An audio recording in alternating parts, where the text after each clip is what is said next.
السلام علیکم ورحمۃ اللہ۔ الحمدللہ والصلاۃ والسلام علی رسول اللہ، اما بعد۔ اللہ تعالیٰ نے ہمیں آزادی عطا فرمائی، بہت بڑا اللہ تعالیٰ کا یہ انعام ہے۔ اور آپ جانتے ہیں 1857 سے لے کر اور 1947 تک یہ کتنا بڑا گیپ ہے، کتنا بڑا فاصلہ ہے، کتنی مدتوں کے بعد 1857 کے بعد جو 1947 آئی، کتنا آپس کے اندر یہ مدت گزری ہوگی۔ اور یہ مسلمانوں کے ساتھ ہر لمحہ بلحظہ جو ہے زیادتیاں، عزتیں لوٹی جانی، پھر قتل و غارت، مسلمانوں کے ساتھ برا سلوک، یہ بہت کچھ ہوتا رہا۔ اور آپ جانتے ہیں اس ملک کے لیے کتنے ہی لوگوں نے قربانیاں دی، کتنے ہی لوگوں نے اپنی جانوں کے نذرانے پیش کیے، کتنے ہی لوگوں نے اپنے گھر بار کو چھوڑ دیا، کتنے ہی لوگوں نے اپنے ہر قسم کے کاروبار کو چھوڑ دیا ایک ملک، اس ملک کی خاطر۔ اور یہ آج سے نہیں ہے، یہ آدم علیہ السلام سے لے کر جب سے اللہ تعالیٰ نے انبیاء کا سلسلہ شروع کیا ہوا ہے، اس دن سے ہماری ان سے دشمنی چلتی آ رہی ہے۔ تو یہ ٹارگٹ تھے جو ایک سائیڈ پہ وہ لوگ ہیں جو اللہ تعالیٰ کی عبادت کرتے ہیں، اور دوسری سائیڈ پہ وہ لوگ ہیں جو غیر اللہ کی عبادت کرتے ہیں۔ یہ آدم علیہ السلام سے لے کر نوح علیہ السلام کا بیان، پھر جناب ابراہیم علیہ السلام، یعقوب علیہ السلام، یوسف علیہ السلام، موسیٰ علیہ السلام، عیسیٰ علیہ السلام، یہ چلتا آ رہا ہے سلسلہ۔ اور سب کے یہاں منہج ایک ہی تھا۔ ایک سائیڈ پہ وہ لوگ تھے جو اللہ تعالیٰ کی عبادت کا کہتے تھے، اللہ کے علاوہ کسی کو شریک نہ ٹھہراؤ، اللہ کے علاوہ کسی کی عبادت نہ کرو۔ اور دوسری سائیڈ پہ وہ لوگ تھے جو اللہ کے علاوہ دوسروں کو پوجتے تھے۔ پھر جناب محمد رسول اللہ صلی اللہ علیہ وسلم اور اللہ کے رسول صلی اللہ علیہ وسلم نے ہمیں یہ بتا دیا کہ ہم کبھی اکٹھے نہیں رہ سکتے، ہمارا منہج ایک نہیں ہو سکتا، ہماری سوچ ایک نہیں ہو سکتی، ہماری فکر ایک جیسی نہیں ہو سکتی، ہمارا رہن سہن لباس ایک جیسا نہیں ہو سکتا، عبادات ایک جیسی نہیں ہو سکتی۔ کیوں؟ ایک سائڈ پہ وہ ہیں جو اللہ کی عبادت کرتے ہیں۔ صفا کی پہاڑی کے اوپر اللہ تعالیٰ نے جو پیغام دیا تھا، قُلْ يَا أَيُّهَا الْكَافِرُونَ لَا أَعْبُدُ مَا تَعْبُدُونَ، اللہ کے علاوہ کسی کی عبادت جائز نہیں ہے، اللہ کے علاوہ کسی کی عبادت کرنی نہیں ہے۔ تو ایک سائڈ پہ وہ ہیں جو صرف اللہ کی عبادت کرتے ہیں، ایک وہ ہیں جو صرف اللہ کو چھوڑ دیتے ہیں اور دوسروں کی عبادت کرتے ہیں۔ تو منہج بھی الگ ہے، سوچ بھی الگ ہے، فکر بھی الگ ہے، رہن سہن، عبادت، ہر چیز الگ ہے۔ تو کیسے یہ دو قومیں اکٹھی ہو سکتی تھی؟ پھر یہ جناب پھر علماء اکرام نے یہ 1857 سے پھر 1947 تک قائد اعظم محمد علی جناح، علامہ اقبال اور بہت ساری ایسی شخصیات، ایسے لوگ ملے جو اس ملک کے وفادار تھے، جنہوں نے بنیادیں رکھی کہ ہم اس کی جو الگ ملک بنائیں گے، کیونکہ ہماری سوچ، فکر، عبادت سب کچھ الگ ہے۔ اور دو قومی نظریہ جو پیش کیا قائد اعظم نے، اس کے اندر علامہ اقبال نے، دونوں نے جو پیش کیا، اس کے اندر بھی مین سوچ یہ تھی کہ ہم اکٹھے نہیں رہ سکتے، ہماری سوچ اکٹھی نہیں ہو سکتی، اس لیے ہم نے الگ سے ایک ملک لینا ہے، ایک ریاست لینی ہے، اس کے اندر ہم نے اللہ تعالیٰ کی عبادت کرنی ہے، الگ ایک۔ اور یہ بہت بڑی ان کی ایک محنت تھی، بہت بڑی، جس کے اندر ہندو سر فہرست ہیں جنہوں نے مسلمانوں کے ساتھ ظلم و زیادتی، سکھ قوم نے ظلم و زیادتی، بہت سارے مسلمانوں کو انہوں نے قتل کیا، بہت سے مسلمانوں کو شہید کیا، بہت سے مسلمانوں کے اوپر ظلم و ستم کیا، بہت کچھ کیا، انہوں نے ہر قسم کا ظلم و ستم کیا۔ پھر اس کے اندر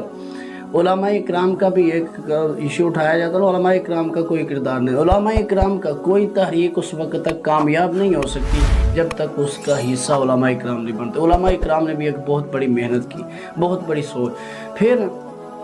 ہاں ایک چیز تھی کہ علماء اکرام جو ہیں وہ اس تحریک کے کچھ نظریات ان کے مختلف ہو گئے، سوچ تھوڑی مختلف، خلاف ہو گئے، اس وجہ سے کہ جو ملک بننا ہے، جیسا کہ ابوالکلام آزاد کہتے تھے کہ جب پاکستان بن گیا تو اس وقت ہندوستان کے اندر جو مسلمان ہیں وہ محفوظ نہیں رہیں گے، اور جو پاکستان کے اندر اسلام ہے یہ محفوظ نہیں رہے گا۔ آج وہی حالت صورتحال ہمیں نظر آتی ہے، لیکن یہ اللہ کا بہت بڑا انعام ہے کہ اللہ تعالیٰ پھر جب یہ ملک ملا، پھر سب علماء اکرام نے ایک سوچ بنا لی کہ اب یہ ہمیں دھرتی مل گئی ہے، اب ہم نے اس کی حفاظت کرنی ہے، اب ہم نے اس کو لے کر چلنا ہے، اب ہم نے اس کا اچھے طریقے سے ان سب لوگوں کی ایک فکر اور سوچ بنانی ہے کہ ہم اللہ کے علاوہ کسی کے سامنے جھکنے۔ اور علماء اکرام عالم دین جو ہوتا ہے اس کی سب سے پہلی فکر اور سوچ یہی ہوتی ہے، وہ کسی کے سامنے جھکتا نہیں ہے، کسی کے سامنے گھٹنے نہیں ٹیکتا، کسی کے سامنے اپنا سر نہیں جھکاتا، کسی کے سامنے سجدہ نہیں کرتا اللہ کے علاوہ۔ پھر جو 23 مارچ 1940 کے اندر قرارداد پیش ہوئی لاہور کے اندر، وہاں فضل الہی وزیر آبادی جو ہیں وہ پیش ہوئے، اور ان کے اوپر اس دور میں پابندیاں عائد ہوئی تھی، ہر قسم کی پابندی کہ یہ باہر نہیں نکل سکتے، ان کے اوپر یہ تقریر نہیں کر سکتے، نظریہ پیش نہیں کر سکتے، قرارداد پیش نہیں کر سکتے، ہر قسم کی پابندیاں تھیں ہندوستان کی طرف سے۔ لیکن وہ اس وقت پیش ہوئے، ایسے پیش ہوئے ایک ملنگ کے روپ میں، ملنگ کی شکل میں پیش ہوئے، تو قائد اعظم سے ملے، تو قائد اعظم سے انہوں نے ایک یہ جملہ کہا تھا، کمال کا جملہ، کہ اگر آپ ہمیں ایک چارپائی کے برابر بھی جگہ لے کر دیتے ہیں نا، اور سرحدوں کے اوپر ہمیں چھوڑ دیں، پھر ہمارا یہ کام ہے اس کا دفاع کرنا، پھر ہم اس کو لے کر چلیں گے، پھر ہم اس ملک کا دفاع کریں گے، وہ چارپائی جتنی جگہ کیوں نہ ہو ہم اس کا ضرور دفاع کریں گے۔ اور اس ملک کے پیچھے بہت ساری قربانیاں ہیں، آپ جانتے ہوں گے، اور یہ ملک جو ہے بہت قربانیوں کے بعد ملا ہے ہمیں، اس کی قدر کریں، خدا را اس کی قدر کریں۔ اس کے اندر کہتے ہیں نا، ناچ اور گانے سے ہو رہی ہے قرآن کی ابتدا، زمزم ملا رہا ہے زمانہ شراب میں۔ یہ صورتحال ہو گئی اب کہ ہمیں اس ملک کی قدر نہیں رہی، ہمیں اس ملک کے ساتھ محبت اور پیار عقیدت تو ہے، لیکن ہم منہج کو بھول گئے، سوچ اس کو بھول گئے جو ہمارے ان مفکرین کی، ان بزرگوں کی سوچ تھی، قائد اعظم محمد علی جناح کی سوچ تھی، علامہ اقبال کی سوچ تھی کہ ہم اس ملک کو سب سے پہلا جو، اور پھر ابراہیم میر سیالکوٹی رحمہ اللہ نے ایک خطبہ دیا تھا، تو اس کے اندر جو قائد اعظم نے انگلش سپیچ کی تھی اس کا مفہوم انہوں نے یہاں ایک ہی جملے کے اندر قلم بند کر دیا کہ یہ قائد اعظم جو خطبہ دیا ہے اس کا مین پس منظر یہی ہے کہ ہم اس ملک کی بنیاد لا الہ الا اللہ محمد رسول اللہ کے اوپر رکھنا چاہتے ہیں۔ لا الہ الا اللہ اس کی بنیاد ہے، لا الہ نہیں ہے معبود برحق مگر اللہ کی ذات ہے، اس کے علاوہ کسی کی عبادت نہ، اس کے علاوہ کسی کی عبادت، کسی کے سامنے سجدہ نہیں ہو سکتا، کسی کے سامنے۔ اور پھر شاہ ولی اللہ سے رحمہ اللہ سے پوچھا کسی نے کہ یہ دو قومی نظریہ جو ہے یہ ہم کیسے اکٹھے ہو سکیں، انہوں نے کہا یہ تو مجھے اس کی فکر ہے کہ ہم کیسے اکٹھے ہیں، اکٹھے ہو ہی نہیں سکتے، کیونکہ جس کی وہ عبادت کرتے ہیں ہم اس کو ذبح کرتے ہیں، پھر اس کی کھال کو اپنے اوپر پہنتے ہیں، پھر حتیٰ کہ اس کے کھروڑے بھی کھا جاتے ہیں، تو ہم کیسے جو ہے اکٹھے ہو سکتے ہیں جب ہم یہ ہماری سوچ فکر عبادات یا علاقہ ہم کیسے اکٹھے ہو سکتے ہیں۔ تو یہ انہوں نے، اور پھر اس ملک کے اندر ہمارے ان لوگوں کے 1 کروڑ سے بھی زائد لوگوں نے جو ہے ہجرتیں کی تھی، کچھ ادھر سے ادھر گئے، ادھر سے ادھر آئے، 1 کروڑ سے بھی زائد لوگوں نے، اور پھر لاکھوں کے حساب سے، سینکڑوں کے حساب سے اس ملک کے لیے لوگوں نے قربانیاں دی، لوگوں نے اپنی جانوں کے نذرانے پیش کیے، بہت سارے لوگ۔ اور پھر یہ ہجرتیں کیسے ہوئی ہیں، میں سب سے پہلے ہجرت کو پیش کروں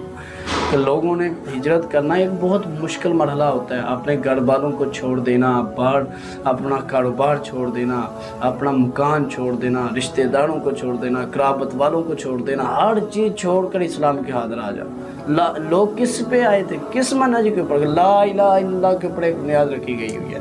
چلے۔ تو پھر جو لوگ آئے،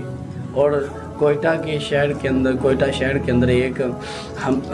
ایک حادثہ ہوا، ایکسیڈنٹ ہوا، تو ایک کنٹینر والے کا، مزدے والے کا ایک موٹر سائیکل والے کے ساتھ جو ہے ٹکراؤ ہوتا ہے، تو کیا حیثیت ہے، دونوں کا مقابلہ ہی نہیں ہے، ایک سائڈ موٹر سائیکل ہے، ایک سائڈ پہ کنٹینر یا مزدہ ہے، تو جب دیکھا تو وہ بہت ہی زیادہ جو ہے زخمی ہو چکا تھا جو موٹر سائیکل والا۔ تو پھر وہ جو مزدے والا تھا اس کو پولیس والوں نے پکڑ لیا کہ آپ نے یہ حادثہ، جیسے آج ہاں چلتا ہے کہ اس کو پکڑ لیا جاتا ہے کہ آپ نے جو ہے جس کی بھی غلطی ہو، جس کو زیادہ زخم اس کو زیادہ آئے ہوئے تھے موٹر سائیکل والوں، تو موٹر سائیکل والا آگے سے جو ہے کہتا ہے پولیس والوں کو چھوڑ دو، اسے چھوڑ دو، اس کے گلے لگ جاتا ہے، کہتا ہے یہ 13-14 سال سے میرا بچھڑا ہوا سگا بھائی ہے، آج یہ مل گیا مجھے، یہ ہجرت کے وقت کا بچھڑا ہوا۔ اس طرح لوگوں نے جو ہے ہجرت کی، اپنے سگے بھائیوں کو چھوڑ دیا۔ لاہور کے اندر ایک فیملی آئی، سکھ بندہ آیا، تو ایک فیملی کا ایک فرد جو ہے وہاں پہنچا ہوا تھا، کوئی فنکشن تھا، تو اس نے اس سکھ کو جو ہے اپنے گھر لے آیا، کہتا ہے چلو آؤ میں آپ کی جو ہے خاطر تواضع کروں گا، آپ کی خدمت کرتا ہوں، کھانا پانی، اس کو 3-4 دن تک اس کی اچھے طریقے سے مہمان نوازی کی، خاطر تواضع کی۔ ہوتا یہ ہے، وہ پوچھتا ہے کہ آپ میری اتنی خاطر تواضع کیوں کر رہے ہو، کیوں اتنی مہمان نوازی کی؟ اس نے آگے سے روتے ہوئے کرلاتے ہوئے کہا کہ میرے بچوں کا کیا قصور تھا، میری بیوی کا کیا قصور تھا، میرے بچوں کا کیا قصور تھا کہ تو ہی وہ شخص ہے کہ تیرے سامنے وہ بار بار کلا رہے تھے، سسکیاں لے رہے تھے، بار بار تجھے پکار کر کہہ رہے تھے پاکستان بنا ہے، تو ان بچوں کا کیا قصور تھا؟ تم نے میرے سامنے میرے بچوں کو قتل کر دیا تھا، میرے سامنے میرے بچوں کو شہید کیا، تو ذرا تجھے رحم نہیں آیا کہ میں چھوٹے چھوٹے معصوم بچوں کو مار رہا ہوں؟ تم نے بالکل بھی احساس نہ کیا، تم نے میرے سامنے یہ کام کیا تھا۔ وہ روتے ہوئے کہتا ہے، وہ اس طرح ان لوگوں نے قربانیاں دی ہیں۔ اور یہ ڈسکا کی ایک نہر کے اندر پھر پہلے پانی آتا تھا، اس دن نا خون ہی خون نظر آتا تھا، اور لاشیں جو ہے وہ تیرتی ہوئی جو ہے آ رہی تھی، اتنی زیادہ۔ پھر ٹرین ایک چلی تھی انڈیا سے، 1000 سے زیادہ اس کے اندر سواریاں تھیں، اور اس کے اندر جب وہ ہمارے پاکستان میں پہنچی، ہماری ماؤں بہنوں کی چھاتیاں اتار دی گئی تھی، پھر ماؤں کے سامنے ان کی بیٹیوں کی عزتوں کو لوٹا گیا تھا، باپ کے سامنے ان کی بیٹیوں کی عزت کو لوٹا گیا، پھر معصوم بچے تھے انہوں بھی قتل کر دیا گیا، ان کو بھی قتل کر دیا۔ اس طرح ان لوگوں نے ظلم و ستم کیا ہمارے ساتھ۔ یہ ہے پاکستان کی ہسٹری، کیا کچھ نہیں کیا ان لوگوں نے ہمارے ساتھ، تو یہ کیسے ہم کر آج انہیں کے ساتھ دوستیاں، ان کے ساتھ رہن سہن، بڑی میانہ روی ہم نے اختیار کی ہوئی ہے۔ اور قائد اعظم نے جو مین دستور، مین منہج جو پیش کیا تھا، نصب العین یہ تھا کہ یہ جو ملک پاکستان ہے یہ محمد رسول اللہ صلی اللہ علیہ وسلم کی نصب العین کی طرح چلے گا، اس طرح اس کی بنیاد رکھی گئی تھی۔ آج یہ ملک کس طرح جا رہا ہے، کس طرف جا رہا ہے، سیاست کس طرف ہے اور لوگ کس طرف ہیں، کیا ہو رہا ہے اس ملک میں، ہمیں اس ملک کی قدر ہی نہیں۔ اللہ کا شکریہ ادا کریں، اللہ نے آپ کو اگر آزادی دی ہوئی ہے، عبادت کر رہے ہیں اللہ تعالیٰ کی، چھپ کے عبادت نہیں کرتے، سرعام عبادت کر رہے ہیں، اذانیں ہو رہی ہیں، اس سے بڑا انعام کیا ہو سکتا ہے اللہ تعالیٰ کی طرف سے؟ اتنا بڑا انعام اللہ تعالیٰ نے ہمارے اوپر کیا، اور ان لوگوں نے ہمارے ساتھ کوئی کسر نہیں چھوڑی ہوئی، اور ملک کے لیے لوگوں نے اتنی قربانیاں دی ہوئی ہیں۔ تاریخ میں آپ کو سنا رہا ہوں، ایک عورت تھی، اس کے سامنے اس کی ساری اولاد کو جو ہے قتل کیا جاتا ہے، اور اس کا ایک بیٹا آسمان کی بلندیوں میں اٹھایا جاتا ہے، آسمان کی بلندی اوپر کو پھینکا جاتا ہے، پھر اس کے نیچے ایک تیر رکھ دیا جاتا ہے، اور تیر اس کے پیٹ میں سے باہر آ جاتا ہے۔ یہ ظلم کیا تھا انہوں نے، ایک چھوٹے چھوٹے معصوم بچوں سے آگ کے اندر ڈالا بچوں کو، پھر ہنڈیا کے اندر بچوں کو ڈالا، دیگوں کے اندر بچوں کو انہوں نے پالا، پھر انہوں نے اور بہت ساری ہماری ماؤں بہنوں نے خودکشیاں کر لی، عزت لوٹ رہے تھے، ظالم نے عزت لوٹ رہے تھے۔ اور بزرگ کہتے ہیں کہ ہم ہر روز دروازہ کوئی کھٹکھٹاتا تھا، دیکھتے تھے کوئی فوج تو نہیں آ گئی، ان کا ظلم و ستم اتنا زیادہ بڑھ چکا تھا۔ اور وہ جو عورت تھی اس نے آخری وقت اس نے ایک یہ جملہ کہا کہ جب وہ مرنے لگی، شہید ہونے لگی، تو کہنے لگی کہ جب پاکستان بن جائے تو پاکستان کو میرا سلام پیش کرنا۔ یہ قربانیاں دی تھی لوگوں نے، اتنی زیادہ قربانیوں کا مجموعہ یہ ملک۔ ہسٹری پڑھو تو صحیح اپنی، کہ ان لوگوں نے جن کے ساتھ آج آپ نے یاریاں لگائی ہوئی ہیں، دوستیاں کی ہیں، کتنا ظلم کیا انہوں نے ہمارے اوپر، کون سا ظلم تھا جو نہیں کیا انہوں نے، ہر قسم کا ظلم کیا۔